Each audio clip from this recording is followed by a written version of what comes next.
Welcome to the Maritime Matters podcast. Did you know that 98% of Australia's trade passes through the maritime domain? 91% of its fuel is imported, and Australia's exclusive economic zone is larger than its mainland. It's easy to see that to Australia, maritime matters. Maritime Matters is the podcast where we break down what the week's events mean for Australia's maritime security and the wider Indo-Pacific. Hey Richard, good to see you. How are you? I'm not too bad. How are you today, Jen? I'm excited. Glad to be here for another episode of Maritime Matters. Recording this on Friday, the 12th of July, so if something exciting in maritime happens, which I'm sure it will, in the next 24 hours, that's why we haven't talked about it. It always does. Absolutely maritime matters. Most Richard, importantly, Jen, I've got to talk about your shirt. What have you got? What for those of us who are not watching us on YouTube?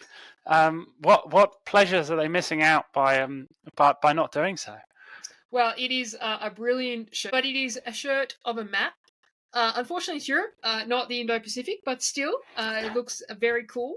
And I wore it because today I was giving a lecture about borders and maritime zones and Operation Sovereign Borders, so it seemed appropriate. But also, you had to wear it for Maritime Matters. So, double. I can get you one if you want, Richard. They're in the female section. I think it'd go down a treat with my students. It's fantastic. So, Richard, what have you been up to this week? So I've been preparing for teaching, and which is starting next week. So that's always joyous. And I've been involved in the trench warfare going on social media about AUKUS. And I had a piece out earlier in the week or in the AFR, again talking about AUKUS. What else? And sort of contributing to the wider debate which is going on. Which the Fin Review's trying to sort of foster and generate lots and lots of controversy over. So that's been my week. And there has been lots. What are the key points of your AUKUS op-ed in about 20 seconds? So I was trying to do what I'd initially called a balance sheet. Obviously, they always change the title. Whenever you write an op-ed and you come up with a good title, they always then change it.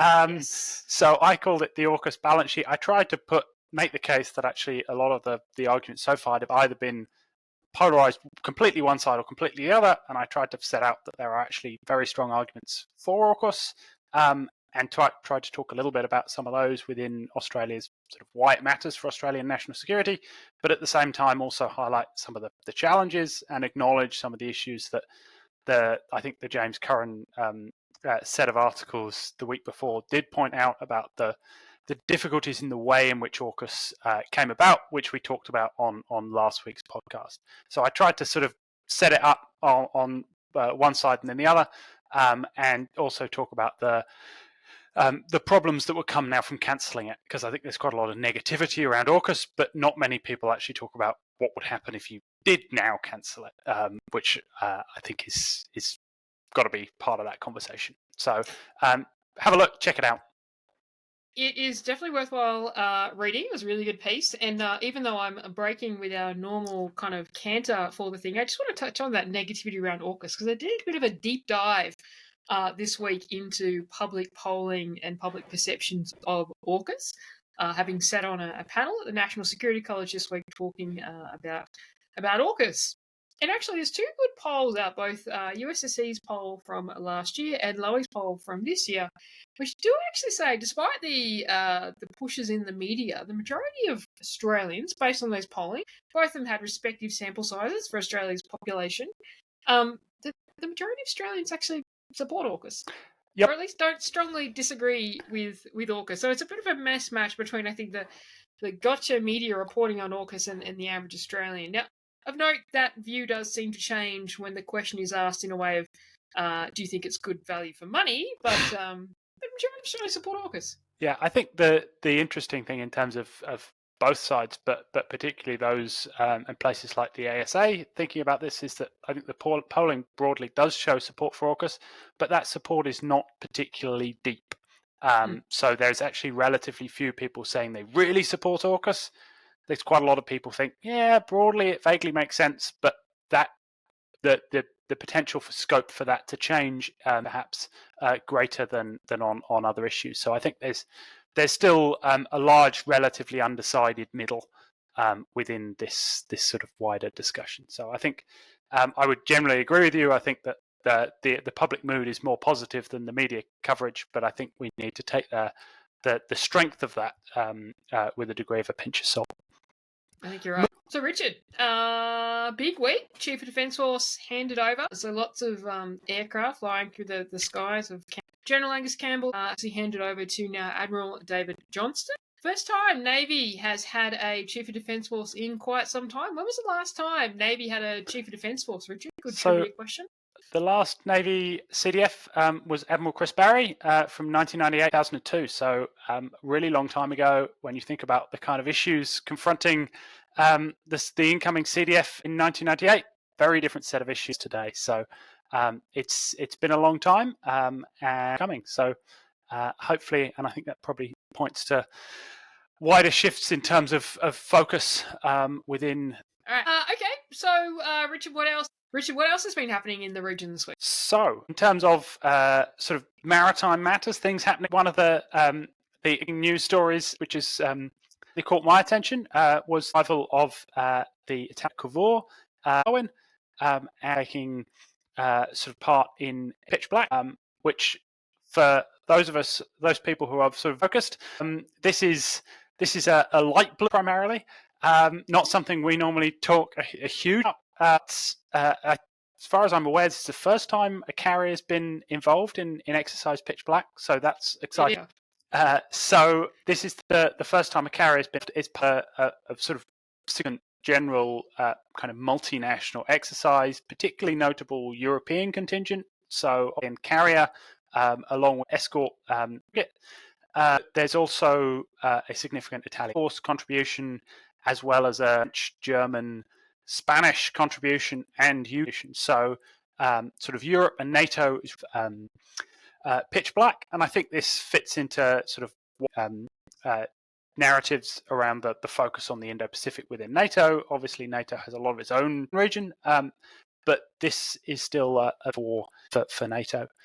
War is going to be going on to operate with the Japanese a little bit later on, and then I think coming back through Southeast Asia and the Indian Ocean, and so we'll probably be seeing a fair bit more in our region. Yeah, so it is great to have an aircraft carrier Pitch Black. Since we are maritime, not just naval issues, we probably should say that I think this is the largest Pitch Black ever. It's certainly got over 16 countries, 4,000 personnel, 140 aircraft. Pitch Black, Pitch Black's an exercise has been going for about 40 years. However, it's only really, I think, in the last 10 years, maybe 15, that started to expand like this. And I think notably, actually, we mentioned the huge European contingent, but actually for the first time, there's also Philippines fighter aircraft participating in Pitch Black, which I think is good in terms of regional engagement. Yeah, that also speaks to some of the growing capabilities in the region and growing awareness of some of the issues and opportunities that exercises, particularly Australian-based exercises, offer in lots of these sorts of. Yeah, and in fact, I think I saw an interview with a senior officer, maybe from Italy, but either way, just talking about the training space available in Australia. And so Australia, we know, is sought after by many countries to undertake training. So yeah, great to see Pitch Black. Now, also, lots happening this week. So obviously, there's the NATO Washington Summit, 75th anniversary of NATO, the communique's out. We won't delve into it because it's not particularly maritime. But also, there's some interesting reporting this week about a Japanese destroyer entering Chinese territorial waters. Do you want to talk about that? Well, I'm gonna pull this one over to you because this is definitely your space than mine. Right. I had some initial thoughts but I'm gonna at least let you first stab before I make a. I think this is interesting in the fact that it was actually reported on. So reports that a Japanese destroyer has entered Chinese territorial waters. Now, of course, we know that under the innocent passage regime, under UNCLOS, ships of all descriptions, including warships, can enter territorial waters so long as they're conducting continuous and expeditious passage. Now, China does have a rule where they require warships to advise them when they're entering their territorial waters, but most countries don't comply with that because it's not recognised, it's not consistent with the UN Convention on the Law of the Sea. So I think it's interesting that it was actually reported on as an issue in Japanese media, and some of the reporting, so the Kyoto media outlet actually said that there was going to be a JMSDF investigation into this, and that they were talking to the CEO of the ship. So, despite the fact that Japanese warships can transit through Chinese territorial waters in accordance with international law, it seems to be potentially an issue in Japan that they may not have actually had approval for this, or there might be a policy around avoiding this. So, look, the interesting thing for me is the fact that it even made the news. What's your take on it? Oh yeah, I am not an expert on UNCLOS, but very much both the rights that warships have to do this, and also quite a lot of the kind of domestic legislation that is in place in quite a lot of other countries are supposed to at least have warning given of territory. Now, as far as I'm aware, and I'll be wrong on this, but this is not something that the Japanese Navy do regularly. It's seen raised as an issue, particularly if you think that the Chinese are very vocal when these kind of things, various different parts of the region. So if it was something that happened regularly and was part of a policy, expected to have seen something more frequent, sort of frequent report, things like that. So it does mean that this was unintended. Cause other questions in terms of how does this actually happen, and that seems to fit with some of the investigation. Now, I think obviously in terms of UNCLOS, the rights to do this are there. I think that it's perhaps not the best way to go about those rights to do so unplanned kind of a way. That would be my kind of take on this, but it's something that I think is just interesting, and we'll have to see if anything more creeps out in terms of quite what happened. And yeah, absolutely. And again, as we described this, I've made the assumption that the vessel was transiting. Of course, if it is not transiting and it's loitering, then that actually is in breach of the innocent passage regime. So look, we'll see what I think it was only in 20 minutes is the reporting. Yeah. So loitering, and I don't know quite what they could have been doing in terms of if they were engaged in military activity. That changes some of lots of unknowns. It is interesting. Moving on to, I guess, capability, right? So there's been a bit developing in capability in the last week. I think the first thing, I am sick of talking about AUKUS on this podcast, but we do need to talk about it one more time because there has been some good news this week. So we've seen the first officer cohort graduate from the UK nuclear course, which is fantastic. In fact, an Australian topped that nuclear course, which is, good for the PR, Lieutenant Isabella. So that's fantastic. Good to see a Australian submariner topping that course the first time around. To crew a lot of these vessels.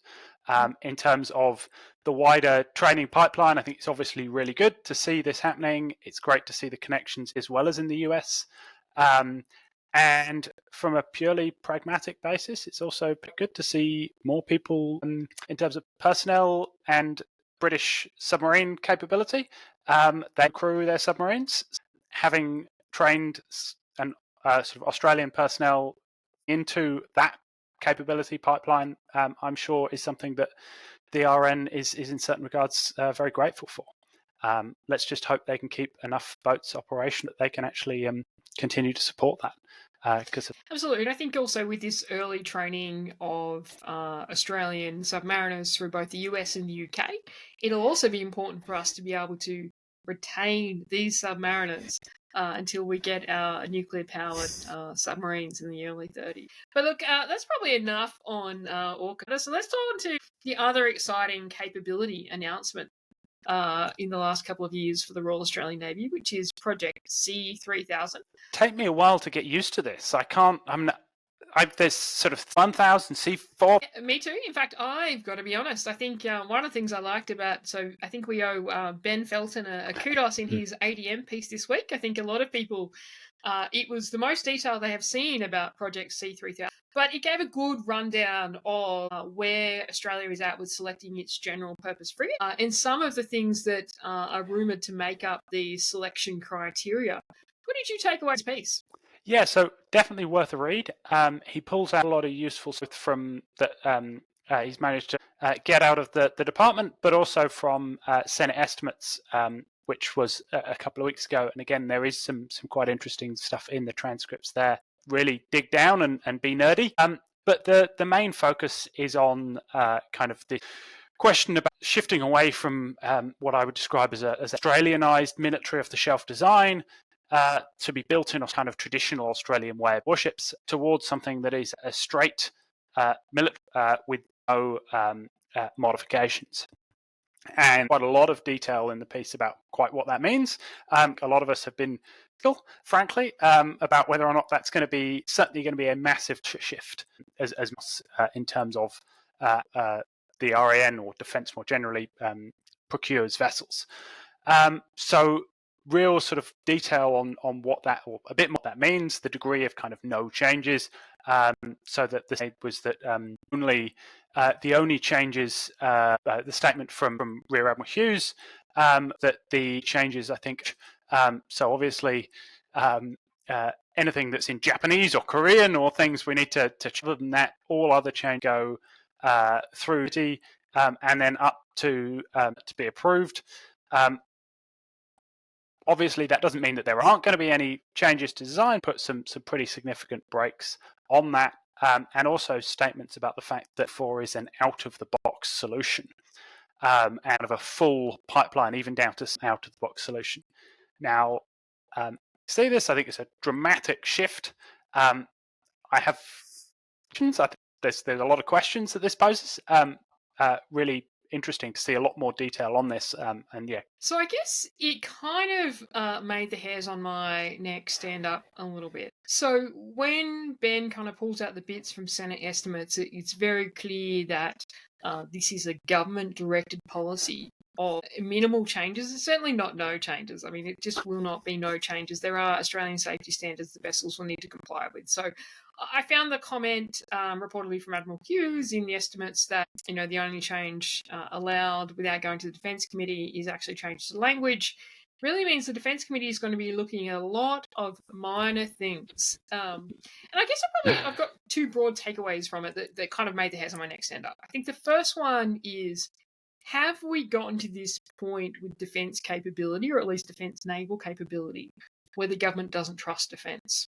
Right, and you might say, well, that's a long bow to draw, but it seems odd, given all of the committees to do with capability within defence, including IC, who would normally make decisions, that it needs to go to the Defence Committee to make minor changes to a vessel.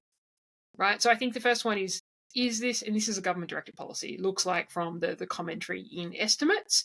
I've got no particular insight. So are we at the point where the government is not trusting? That's concerning, right? I think the second bit from it is, for me, one of my challenges at the moment when people talk about workforce in defence is that there's this, what do we do about workforce? Recruitment and retention, how do we solve this? Is too hard. And I often think that that's the wrong way to look at it. I think that when you look at workforce in defence, you're actually looking at a problem that's a capacity problem, right? And I've said this in a few different forums. Workforce is one lever of capacity, right? But so is process, so is structure, so is the capabilities you require and how workforce intensive they are. So it concerns me a little bit, this degree of micromanagement that a defence committee would be approving changes to vessels, minor changes that will need to be made for safety standards and for sustainment. And we're looking at that capacity issue and we're saying, hey, we've got this huge workforce problem. But one of the ways we solve that is by reducing processes so we can get more capacity out of our workforce. But we're actually creating more laborious processes. What is really should be a straightforward acquisition of a ship. So they're my two concerns, right? How much micromanagement is this actually endorsing, and what does that mean for the wider Defence Force structure? And what does it mean about government's trust in defence? Now, I might be reading too much into it, but it is quite odd to hear these statements from estimates, the head of Navy capabilities saying, well, we need to go to the Defence Committee to change anything apart from so that's concerning. Yeah, I mean, if I were to put my kind of other hat on, I would say I completely agree with you, but I also don't think that's really. I think where you've only got to look at the kind of defence, particularly naval acquisition, and read the audit office reports and things like that. Okay, well, this should be decisions made at investment committee. Defence can't produce the documents to show what happened at investment committee, right? So we don't even know how they made the decisions that they've made half the time at the moment. So I'm not really that surprised that government doesn't trust defence with quite a lot of this sort of thing, which is a conclusion I would also think makes a lot of sense. I also think that if you think back to in terms of the surface fleet review and the clear battles that happened within government coming out of the surface fleet review a long time after government was before it was actually released, and we got some inklings of the fact there was quite within government about this and about getting money for this. I would not be at all surprised to see part of that being defence can be trusted to spend this money appropriately. And I think that this fits into that kind of narrative. So absolutely right, but I don't really see that necessarily. Is it a problem? Yes. But then SAR talks about at some length. And we've seen relatively little, certainly publicly, in terms of government has been. So I can't see from an outsider's sort of civilian perspective and a taxpayer's perspective, this is as being quite perhaps as surprising as that.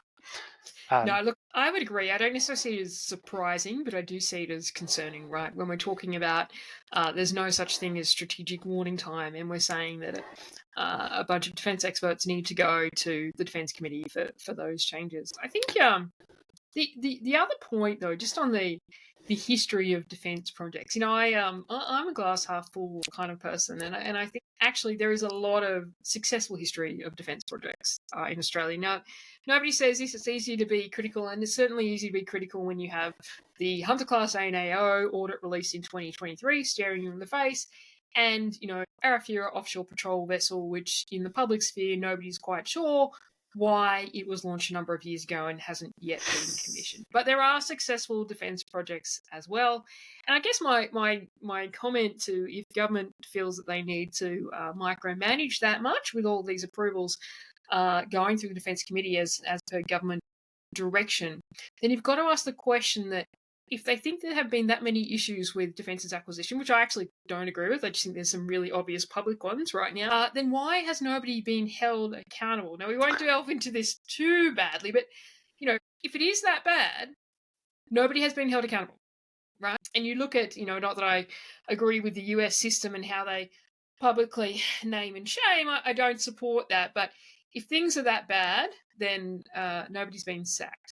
Anyway, I'll probably leave that point where it is. There's one other point that I wanted to draw out from Ben's excellent article. Ben outlined what he thought were going to be the selection criteria, which is actually slightly different to what I thought was going to be the selection criteria. Had I had to rank the selection criteria, I would have said the first selection criteria would be risk. So risk to the platform. So who can deliver the platform that is the most proven? I would have thought the second selection criteria would have been schedule risk. So who has the industrial capability or capacity to build the ship? The first one coming into commission in 2029. And I would have thought the third criteria would have been strategic relationship, with the fourth being the ability to scale that work and build it in Australia. That's what I would have said. Now, Ben said that they understand at ADM that the order criteria for selection is the first one being the ability to commence construction into 2026. So actually schedule risk taking more importance than capability risk, which I thought was interesting. Their ability to transfer the design to Australia. So I would have ranked the strategic relationship above that selection criteria, but that's apparently number 2. Number 3 is the ability to be maintained in Australia. Now, that's pretty straightforward, unless you're talking about commonality of supply chains, because one of the concerns about the limited changes rhetoric around the general purpose frigate is, are you going to introduce a new missile system? Are you going to introduce a new gun, right? These are things that if you map out how you design a navy, these are things that you just don't do. So that was number 3. And then the fourth one was their compliance with regulatory class and legislative standards of Australia. Right, none of them are going to comply, to be honest. And then the final one was interoperability with Australian allied systems. And I thought that was interesting that that's actually the final scenario. What are your takes on that?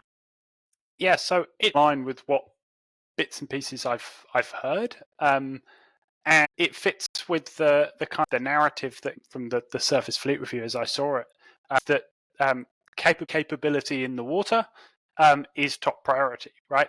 And the idea of the building these, so the ability to build them in the water in the time frame required is and other things like compatibility with existing Australian systems, like training is a huge and certification of things like engineers and people to be working on propulsion systems, and also you want to try and generate as much commonality across the fleet as possible.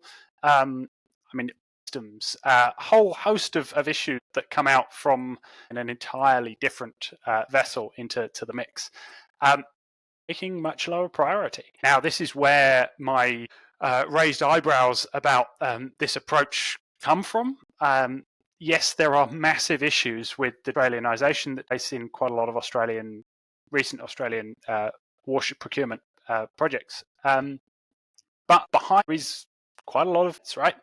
And I think we were both on a little while ago, which the ANI ran, and former Chief of Navy, Noonan, quite a bit in terms of, he gave a comment talking about the different platforms you would be running and the number of different systems that might and the massive challenges that will.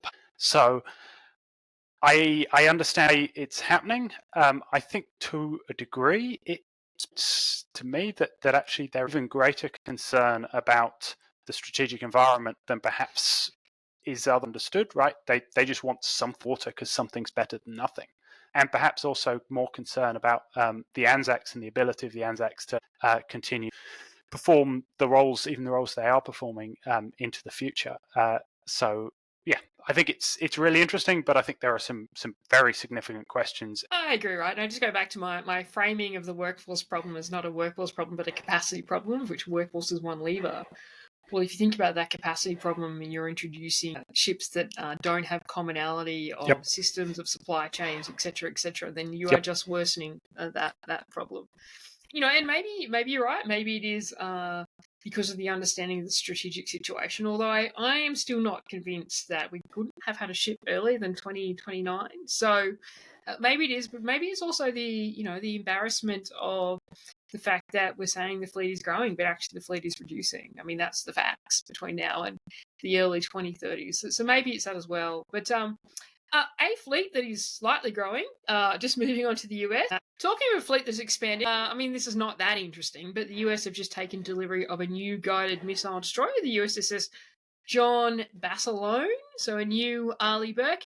And I think just worth noting, given the constant commentary about the US's ability to build ships, any comments on the new USS John Basilone?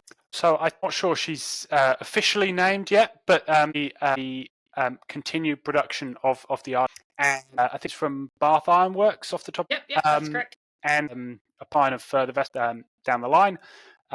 So there's significant sort of momentum behind the Arleigh Burke program, and obviously this has been going since the very early 1990s. And there is a drive to try and in the water, which is good to see, particularly the growth of PLAN numbers. There are ongoing questions what's going to happen with DDGX, and whether or not that lead to sort of come to fruition. But in the meantime, the American industrial base is slowly but surely, I think you can see signs of it turning around, and hopefully we'll see the kind of the Arleigh Burke drumbeat pick up a little bit more, because they are very much the backbone of not only fleet but also more widely of any kind of US-led coalition in the Indo-Pacific. Just in terms of numbers, it's they're by far the most important surface combatants around. Absolutely, and also taking into account the fact that it looks like the US future frigate is now delayed. I can't remember if it was 2 or 3 years, but absolutely. Now, other fleets that are expanding, everybody's very excited about Canadian submarines. Richard, what's come out about Canadian submarines? I'm excited about Canadian submarines. I was going to say, we're in a minority of about 2. I did see a number of Australian commentators, not informed ones, say this is another example of why Australia doesn't need nuclear-powered submarines, because Canada has chosen not to. And of course, when we look at Canada's problem, strategic problem in terms of being able to operate under the ice, nuclear-powered makes sense. But I don't think it's because Canada didn't want nuclear-powered submarines. I think it's either because they're not going to get the technology from the US, or they can't afford them. But anyway, sorry, Richard. Yes, so there was a couple of months ago some forth in question marks after particularly odd comments in Trudeau about whether or not Canada was going to be joining AUKUS Pillar 1, which sort of minor flurry of excitement among us. I think it was never really on the cards, and the Ministry of Defence quickly statements basically said the Prime Minister wasn't entirely informed in what he said. The idea of the Canadian replacement program for their Victoria, or originally British class things that were commissioned in the kind of early 1990s, designed and transferred to the Canadians, I think in the early 2000s. Yep. And they've been a problematic capability, I think it's fair to say, for some time. And this is the replacement for them. And it's going to be supposedly at least 12 conventionally powered submarines, a $60 billion Canadian dollar project. So a hefty whack of cash, although I'm always very dubious about trying to comparing a Canadian program with an Australian program with a British program when we're very much talking about apples, oranges and pears. One of the key things about this is range, and particularly, as you say, under ice capability. So we'll have to see a little bit more about that as the details come through. I think most of the Western global submarine constructing firm lips at this one. I've got a lot of talk from Saab about being very interested in this program. Mess with, I think, their joint and Norwegian line, if memory serves. But also it's the French and potentially things like the Japanese and South Koreans as well. And the South Koreans certainly are very interested in this this contract. So big announcement. I'm not sure that there's much money as of yet. So I haven't element of it that closely, but I know only a little while ago there was a lot of talk and not a lot of money for a little while. So I think this could be a saga that runs on for quite some time. But there's been a lot of commitment and defence spending and everything else. So give credit where credit's due. The sign that Canada. Yeah, look, I agree. So Canada is one of the countries that in NATO that is below the 2% defence spending cap. So I think a couple of years ago there were 5 countries that were above 2%. Now it's about 23 of the 32 NATO countries, but Canada is still below. It's been a discussion moving into the Washington summit. I think there were some Canadian analysts that thought there might have been a defence budget announcement in the lead up to the Washington summit, but there hasn't been. So there is a real question, I think, about Canada's ability to afford all of these upgrades that they have been announcing, because this is one of a series of upgrades to capabilities across their defence force that they've announced. I think it's positive for Canada, not much of a surprise. I mean, Canada really didn't have a submarine capability for a long time. I think that's probably all we've gone for today. Keep an eye on, there's lots of other things going on, particularly outside of our region. So interesting things happening again, still in the red elsewhere, that we've not got time for this time, and we might hopefully come back to and talk about a little bit more next time round. But I think that's probably all.